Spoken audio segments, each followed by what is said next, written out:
It's strange. We're sitting with two candidates, besides you, two candidates. One is always against war. Donald Trump has been against war the whole time, and did some really great things in the Middle East, I think. Then we have another president that was running for president, who I swear to you, it's almost like there's a lot of people that want to go to war. And it all seems to be these Western leaders that I don't understand. Ukraine is corrupt. We know that. We're sending boatloads of money over to them with no checks or balances on it. We know a lot of it is being taken by oligarchs and all the payoffs that go along with it. What is our foreign policy now? And there's no audit. Right. And it's the most corrupt country in the world. So, that's, independent assessors have said for years, it's the most corrupt country in the world. Correct. By the way, my son went over there and fought, or, on the side of Ukraine for the Foreign Legion over there, and he was a machine gunner for a special forces unit. And, he and I don't see eye to eye on the war, but, I'm proud of him for what he did. And I share his pride and the fighting spirit of the Ukrainian people. And we have a problem mixing people with leadership and politicians. Exactly. Yes. And this war is an immoral war because it was unnecessary. Putin tried repeatedly to settle the war. The Minsk Accords, which in 2019, it was a negotiated settlement, very fair to Ukraine, very fair to the United States. The U.S., Britain signed on to it, France signed on to it, Germany signed on to it, and Ukraine. And Zelensky ran in 2019. He's a comedian and a television actor.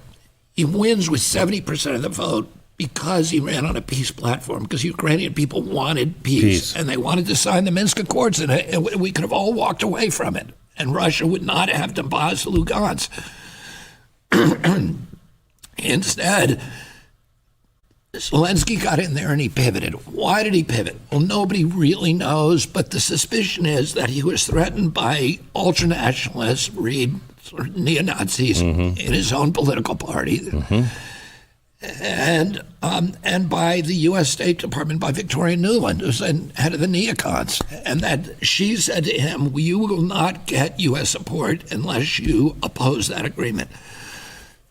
So Putin then goes in, and we say, we're all told this comic book story, he's a supervillain who's going to take over Europe. Really? I don't think so. He said only 40,000 troops. He clearly doesn't want to take control of the country. It's a country of 44 million people. And that's what he said. He just wanted us back at the negotiating table.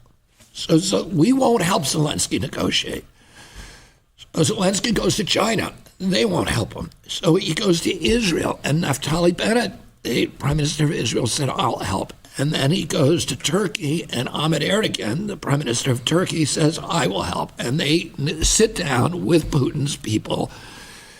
They negotiate another agreement. And the main thing in both agreements is Putin doesn't want NATO in Ukraine. He wants Ukraine to be neutral. We promised him that for a long time. We promised him in 92 and again, Gorbachev in 92 and again. Yep.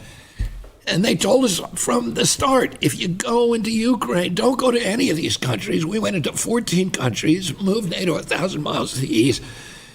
They said from the outset, NATO is a red line. We've been invaded through NATO 3 times. The last time we were invaded, they killed 1 out of every 7 Russians. And we're not going to allow anybody to control NATO and then put Aegis Tomahawk missiles 4 minutes from Moscow. Correct. We could decapitate the entire Russian leadership in 4 minutes. The Cuban Missile Crisis in reverse. Exactly, and of course the Russians don't want that. And my uncle always said, if you want peace, you better understand you better put yourself in the shoes of your opponent. Nobody's doing that. Nobody in our government will.